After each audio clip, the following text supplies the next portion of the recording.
Alteração na lei dos motoristas. Publicada a Lei da Igualdade Salarial entre Homens e Mulheres.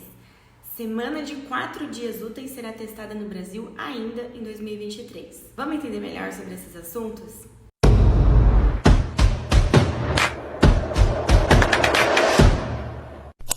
Olá pessoal, bem-vindos de volta ao canal. Para quem não me conhece, muito prazer, meu nome é Nicole Brito, eu sou advogada especialista em Direito do Trabalho e Direito Previdenciário e esse é o quadro Quentinhas do mês de junho de 2023. Para quem não sabe, no quadro de Quentinhas do mês eu costumo compartilhar as últimas notícias quentinhas para que vocês se interem sobre as áreas trabalhista e previdenciária.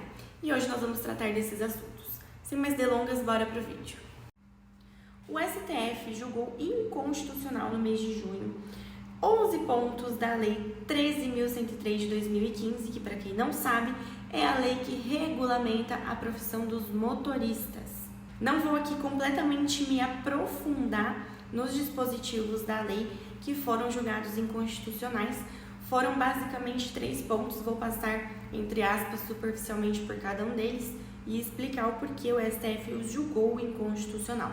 O primeiro deles, então, foi o fracionamento. O STF julgou inconstitucional os dispositivos que permitiam a redução do período de descanso desses motoristas e também aqueles dispositivos que permitiam que o período de descanso coincidisse com o período em que o veículo precisava necessariamente permanecer parado por conta do Código de Trânsito Brasileiro. Então, o CTB tem um dispositivo que diz que tem um período que os veículos precisam necessariamente ficar parados e esse período podia coincidir com o período de descanso. Agora não podem mais, tá? Um dos principais fundamentos utilizados pelos ministros do STF para julgar o fracionamento do descanso inconstitucional foi justamente que o descanso está ali embutido, é inerente à saúde dos trabalhadores. Enquanto esse período de parada obrigatória exigido pelo CTB, pelo Código de Trânsito Brasileiro, ele possui um outro objetivo que não o de descanso dos trabalhadores. Também o fracionamento, a redução desses períodos de descanso não é mais permitida porque o descanso, como eles mesmos disseram, é inerente à saúde do trabalhador. Então esse foi o entendimento com relação ao fracionamento. O segundo ponto julgado inconstitucional pela STF foi o tempo de espera. Os dispositivos que não incluíam na jornada o tempo de carga, descarga ou fiscalização da carga e descarga ou das mercadorias ali, em que o motorista ficava esperando, a carga e a descarga do veículo não eram computados na jornada e também não eram embutidos nas horas extras. Agora esses dispositivos foram julgados inconstitucionais, então esse tempo é sim computado durante a jornada, inclusive para fins de horas extras. O fundamento utilizado pelos ministros do STF para julgar esses dispositivos inconstitucionais foi que não entender dessa forma acarretaria numa consequente descaracterização da relação de trabalho e também porque essa função de esperar a carga, descarga e a fiscalização das mercadorias é inerente à função de motorista. Então a contraprestação não poderia se dar de outra forma senão através de meio salarial. O terceiro ponto julgado inconstitucional pela STF foi o tempo de descanso. O que é isso? Na existência de mais de um motorista, aquele que não estivesse dirigindo durante o tempo de viagem seria considerado período de descanso. Olha que absurdo. Então, esses dispositivos foram julgados inconstitucionais, de modo que, ainda que exista mais de um motorista que não esteja dirigindo ali durante a jornada, vai ser computado como fim de jornada, sim, inclusive para as horas extras. E o fundamento utilizado para isso foi que efetivamente não havia descanso, já que as condições ali dentro de um veículo não são adequadas para o descanso. E o descanso, como eles mesmos disseram, é inerente à saúde do trabalhador. Nesse julgamento ficaram parcialmente vencidos os ministros Ricardo Lewandowski, Edson Fachin e Rosa Weber. Diferente do último vídeo, se você não assistiu, vá lá assistir depois desse vídeo, vou deixar aqui nos descartes, em que eu trouxe uma decepção vinda do STF através do ministro Alexandre de Moraes. Nós tivemos aí uma vitória dessa vez, Acredito que as mudanças trazidas pelo STF dessa vez foram bastante positivas e efetivamente cumpriram a Constituição Federal. Vamos ver aí como isso vai funcionar na prática de agora em diante. Agora vamos para a próxima notícia do Quentinhas do mês. É uma notícia de julho, mas que eu acho de suma importância já trazer desde já para vocês se inteirarem sobre o assunto.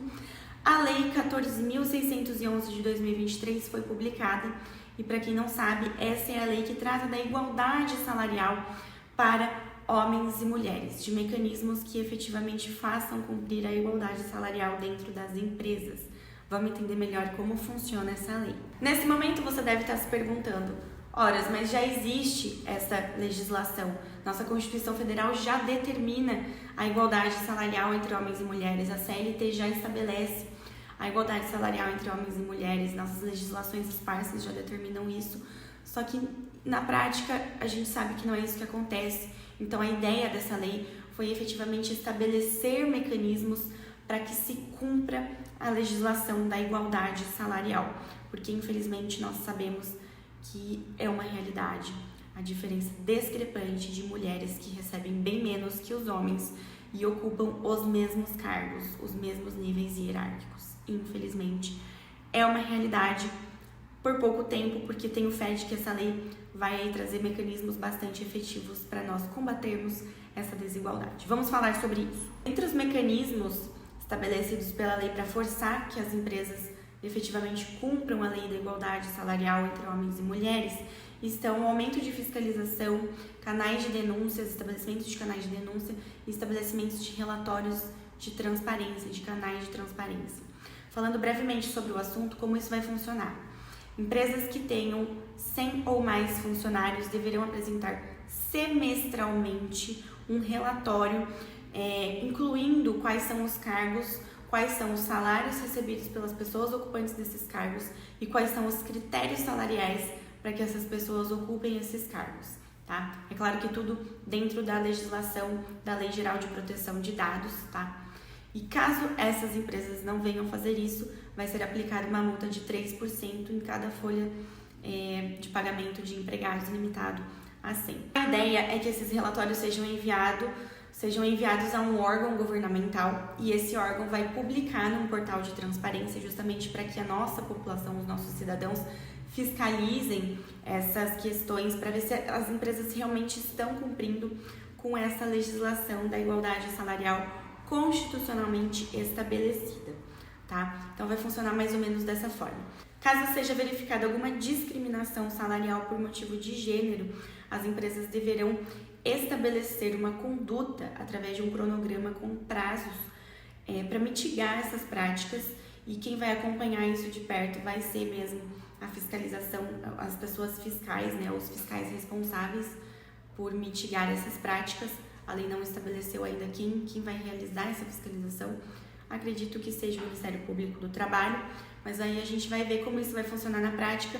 Eu de verdade achei essa lei muito interessante, trouxe efetivamente esse mecanismo aí para a gente entender quais são as empresas que fazem com que isso funcione e que não façam, e as empresas que não fazem vão ter que passar a fazer por conta desses relatórios semestrais e dessas políticas de boa prática e mitigação da discriminação salarial.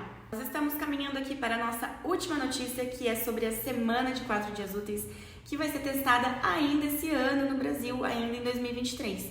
Mas antes da gente comentar sobre esse projeto super interessante, vou pedir para você se inscrever aqui no canal, deixar o seu like nesse vídeo para eu trazer mais conteúdos assim para vocês. Compartilha também com seus colegas, ainda que você não seja da área do direito, esse vídeo é super interessante, afinal você é um cidadão e você precisa se inteirar tanto dos seus direitos quanto dos seus colegas, para que você também consiga fiscalizar se eles estão sendo cumpridos. A semana com 4 dias úteis será testada no Brasil. Vamos entender como isso vai funcionar.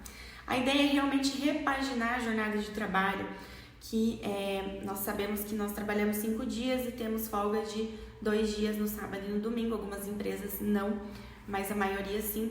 A ideia, gente, é aumentar o período de descanso para que assim aumente a produtividade e a qualidade das empresas e dos trabalhos fornecidos por esses empregados, né, prestados por esses empregados dessas empresas. Esse é um projeto, gente, que já está aí rodando o mundo há alguns anos e vem dando super certo em alguns países, tá? O último país que aderiu a esse projeto foi Portugal, com mais de 1.000 empregados aí dentro desse projeto. Países como Reino Unido, Estados Unidos, Canadá, Nova Zelândia e dentre outros já testaram esse modelo de 4-day week né? Semana de 4 dias úteis. E agora esse projeto está sendo trazido para o Brasil. Em junho e julho, os responsáveis pelo projeto vieram se apresentar para as empresas que têm interesse. E acreditem, já temos 300 empresas do Brasil, o que eu considero pouco, pelo nosso nível territorial, né? Nós temos aí 300 empresas no Brasil já interessadas em fazer esse tipo de testagem. As inscrições para as empresas realizarem esse teste vão ser iniciadas agora em setembro. E aí, como isso funciona? Qual é a ideia desse projeto? Como eu disse, a ideia é aumentar o tempo de descanso desses empregados e com o descanso aumenta-se a produtividade e a produtividade de qualidade, tá? 91% das empresas no Reino Unido que testaram esse modelo vão permanecer com esse modelo, porque nós tivemos não só resultados positivos na vida, na qualidade de vida dos trabalhadores, mas também na empresa. A produtividade dessas empresas aumentaram, e não só a produtividade, mas também a receita. Então vejam só como o descanso é importante, né, gente? O Brasil é um dos primeiros países no ranking mundial com pessoas diagnosticadas com burnout, que, para quem não sabe, é uma sobrecarga psicológica excessiva pelo trabalho, é uma doença psicológica acarretada pelo excesso de trabalho. E nós temos essa cultura de que trabalhar mais é produzir mais, e você só vai ter sucesso se você trabalhar 24 horas por dia. Você tem que amar o seu trabalho, estude enquanto eles dormem, trabalhe enquanto eles descansam, e assim nós vamos adoecer e morrer cedo, tá? Esse é o único resultado para esse tipo de conversa de coach. É cientificamente comprovado que quanto mais nós descansamos, mais nós conseguimos produzir, e não só isso, produzir com qualidade. E esse é o significado de produtividade: produzir em menos tempo com maior qualidade. E além de ser cientificamente comprovado, temos aí esse projeto de 4 dias úteis nos provando a nível mundial de que empregados descansados conseguem produzir melhor, produzir mais, com maior faturamento da empresa. Então nós temos que mudar essa cultura de que mais trabalho é mais dinheiro, porque não é. Mais trabalho é mais doença. Vejam que eu não estou aqui dizendo que nós precisamos trabalhar menos, que nós temos que diminuir as horas de trabalho, etc, etc, etc. Não é isso. Nós devemos trabalhar, porque é assim que nós garantimos a nossa sobrevivência, né? É assim que nós vamos garantir o nosso sustento. Sem trabalho, não há vida. Eu amo trabalhar, sou workaholic total, mas nós devemos desconstruir essa ideia de que o descanso ele deve ser punido, de que o descanso não é merecido, porque ele é. E ele é importante não só para a nossa saúde, mas para a nossa sociedade num todo e também para as nossas empresas. Vejam, gente, as empresas lucraram mais simplesmente porque os empregados descansaram. Então tá aí cientificamente comprovado, e agora o projeto de 4-Day Week provando pra gente mais uma vez que o descanso é necessário para que a gente consiga trabalhar com maior qualidade. Foi como eu vi num seriado um dia: você tem que trabalhar para viver e não viver para trabalhar. Vamos mudar a nossa cultura e assim vamos crescer, porque é assim que nós vamos prosperar. Nós só trazemos mudanças para nossas vidas quando nós queremos prosperar. E acredito que essa seja uma mudança bastante positiva. Vamos ver aí como vão ser os testes no Brasil esse ano. Estou ansiosa pelos resultados. E esse foi mais um vídeo de quentinhas do mês, gente. Eu amei trazer essas notícias super positivas para vocês. Eu espero que vocês tenham gostado. Um super beijo e até o próximo vídeo.